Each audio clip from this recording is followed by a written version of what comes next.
Hello and welcome to episode number 9 of AEW Rise to the Top, where we are taking AEW, we're taking over as Tony Khan and trying to get up to be the biggest wrestling company in the world on TEW 2020. And today we have got massive episodes of Dark and Dynamite. Straight away on Dynamite we have Shawn Spears in one-on-one action to kick us off. And our main event is the full Best Friends lineup, Chuck, Trent and Orange against Dustin Rhodes, QT Marshall and Sonny Kiss. Obviously last week on Dynamite, Pac really gave AEW management something to think about when demanding a 6-man tag team championship. And so the Best Friends went to management and asked just for a bit of time, a matchup to practice together as a 3 group, just in case this does become a reality. So now let's move on to the opening matchup of AEW Dark. And we are kicking off with Shawn Spears in action against Michael Nakazawa. And it is Shawn Spears who defeats Nakazawa in 7 minutes and 48 seconds with a running Death Valley driver. Shawn Spears had a performance of 45 and Nakazawa had a performance of 40. Tully Blanchard did some good work at ringside. And this segment got a 39 rating overall. So that's a pretty nice start to Dark. Spears out here. Obviously the de facto leader of the new 4 Horsemen, coming out on Dark with a one-on-one action and just absolutely dominating Michael Nakazawa. This really is a new look Shawn Spears that we've seen in the last few weeks. Let's move on to the next segment. Next up, we have Brandon Cutler being interviewed backstage. Brandon, you managed to pick up a massive victory last week against Kip Sabian. What's next for you? Well, Dasher, now I've finally rid myself of Peter Avalon, I feel like I can breathe. I feel like a new man, and last week was the debut of that new man. What's next for me, you ask? Well, next week I'm going to have another match on Dark. Then after that, who knows? Dynamite maybe a championship in my future. All I know, Dasher, is that you'll want to be along for the ride. So Brandon Cutler, after that victory last week, seems to be getting a little bit cocky. You know, he's on a 2-match win streak now. He's moving up in the rankings, and who knows what lies in the future for Brandon Cutler. So this got a rating of 31. The best in AEW storyline has automatically advanced with this segment. The colour commentary gave the segment a boost and it cooled the crowd a little, but that's okay. Let's move on to the next matchup. And next up we have Lance Archer taking on Colt Cabana in one-on-one action. And it is Lance Archer who continues his win streak, defeating Colt Cabana in just over 12 minutes with a blackout. This segment got a rating of 42, which is pretty nice. Lance Archer had a performance of 48 and Colt Cabana had an in-ring performance of 36. Jake Roberts did some good work at ringside. Colt Cabana benefited from having a groundswell of public support, and the match was poorly placed. I hoped by lifting the crowd for the first match, but it would get them hot enough, but maybe I should have switched this match around with another one later on. But that's okay. Let's move on to the next segment. And we have a video plays showing that Jon Moxley will be back in action next week on Dynamite. That's a segment rating of 69 because Jon Moxley is the champ and he is bloody great. So let's move on to the next matchup of Dark. And next up we have women's tag team action, where the team of the women's champion Hikaru Shida and the first women's champion Riho take on the second women's champion Nyla Rose and Penelope Ford.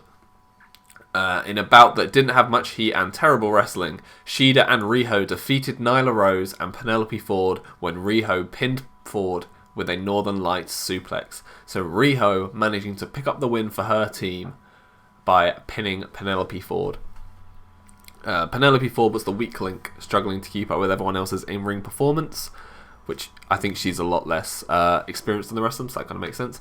Segment rating is a 40, Riho had a 45, Shida had a 43, Ford had a 26, and Rose had a 36. And they didn't seem thrilled seeing Penelope Ford, which I knew was going to happen, but who cares? And now let's move on to your main event of the evening, the full best friends taking on the Natural Nightmares and Sunny Kiss. And it is the best friends who pick up the victory in just under 11 minutes when Chuck Taylor pinned QT Marshall with a soul food.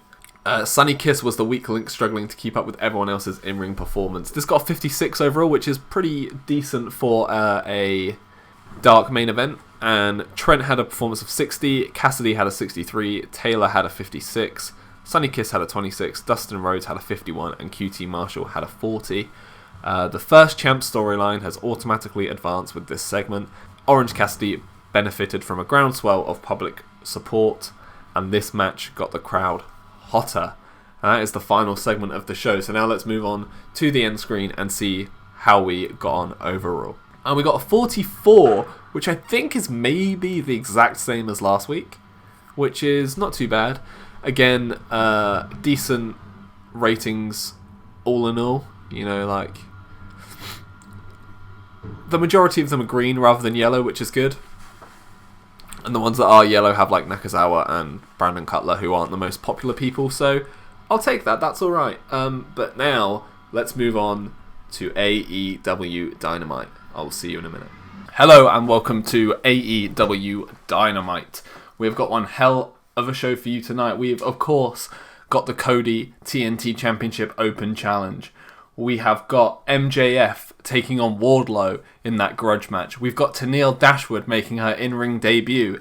And our main event this evening is Darby Allin taking on Mr Brodie Lee. It's going to be one hell of a show, and let's just jump straight into it.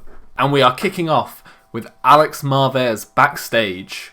After Pat gave AEW management something to think about last week, I have the pleasure of announcing that they have granted Pat his request and a brand new 6-man tag championship will be in AEW shortly. However, Death Triangle will not simply be awarded these titles. Instead, we will be having an 8-team tournament where the first champions will be crowned at All Out. Ooh, so there we have it. The first champ storyline has automatically advanced. It's got a rating of 30.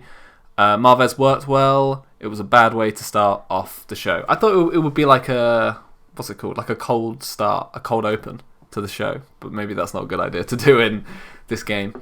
So it's official. We have an 8-team championship tournament, and I have the pleasure of telling you those matchups right now. There will be the Elite taking on the Dark Order. There will be Jurassic Express taking on 3 members of the Inner Circle.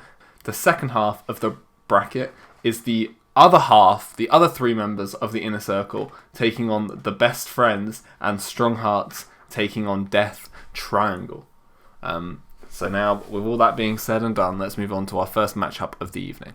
And it is Britt Baker taking on Shanna.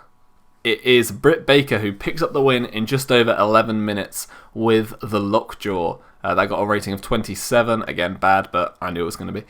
40 for Baker, 22 for Shanna. The Doctor vs. Shida storyline has automatically advanced. The crowd didn't like seeing Shanna. That's fine, I knew they wouldn't. The crowd were turned off by having a match outside of the pre-show between workers they weren't invested in. But it did, lifting the crowd, help bring the audience back on our side, which is good. So now let's move on to our next matchup, and it is MJF taking on Wardlow in their grudge match. And in a match that lasted just under 12 minutes, MJF managed to defeat Wardlow by pinning him and using the ropes for leverage, picking up a very, very dirty victory here. So MJF had an in-ring performance of 51, Wardlow had a performance of 39. Segment rating was 43. A potential face turn for Wardlow was hinted at during the segment, but it won't let me change him for some reason. That's okay. Tully Blanchard did some good work at ringside, so there now. That's okay, he can have that manager. It's not going to be bad for him, which is good. I was a bit worried about that. And yeah, all in all, a decent first singles male match of the evening. So now let's move on to the next segment. And we have Death Triangle coming out to the ring. Pack.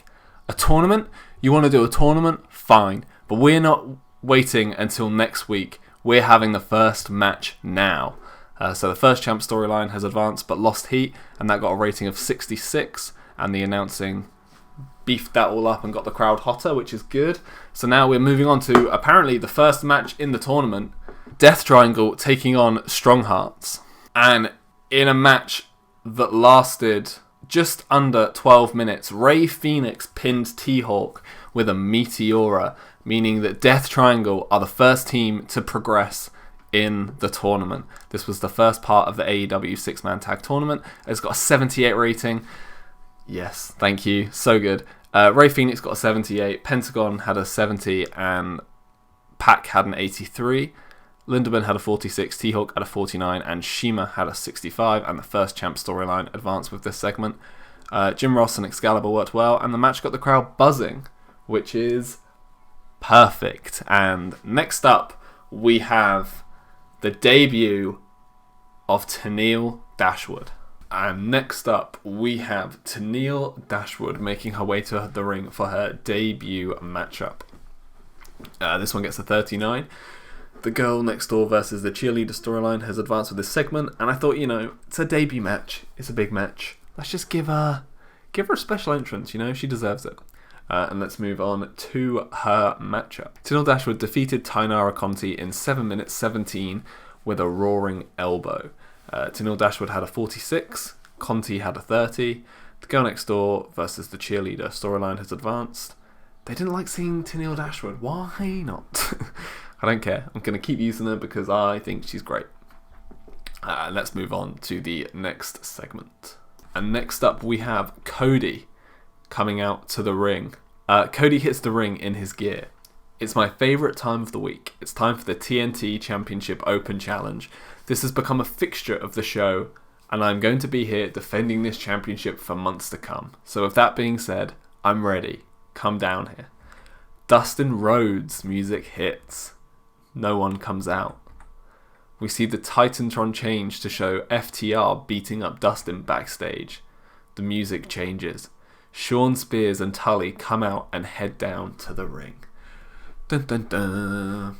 So it looks like it was going to be a Double or Nothing rematch. That's the word. It looks like it was going to be a Double or Nothing rematch. But FTR take out Dustin, and Sean Spears comes to answer the challenge. I got an 87. Yes, the TNT Open Challenge storyline has automatically advanced with this segment. Cody improvised well. Excalibur was weak, but he is improving overall, so I'm going to keep him because I like him. I just want to give a shout out to Book It, who has been really helpful in the comments. So thank you. Go check his channel. He's also doing a TEW AEW series. Go bloody check it out. It's real good. So he's sort of like, it's helping me. Why I'm getting these ratings is because he's helping, basically. He's leaving some very helpful stuff in the comments down below. So thank you. And now let's move on to that matchup.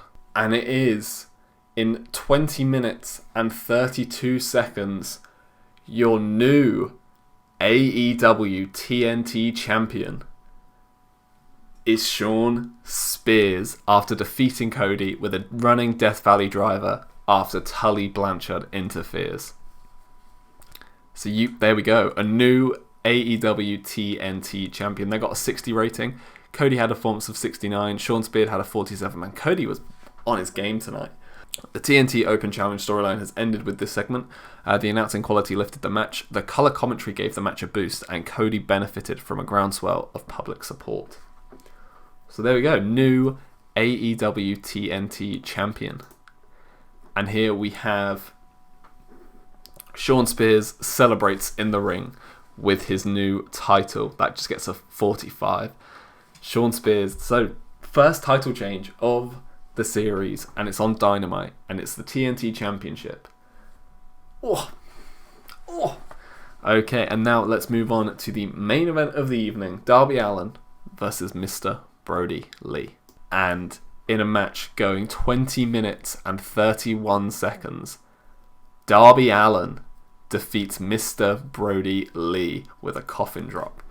Darby Allin got a 67, Brodie Lee got a 61. The Future is Here storyline has advanced with this segment and got a 73, which is a really nice main event. And now let's move on to the final segment of the show. Darby Allin debuted a new high spot that popped the crowd. Very nice. After the matchup, Darby grabs a microphone. Moxley I'm ready. Are you? So that got a 58.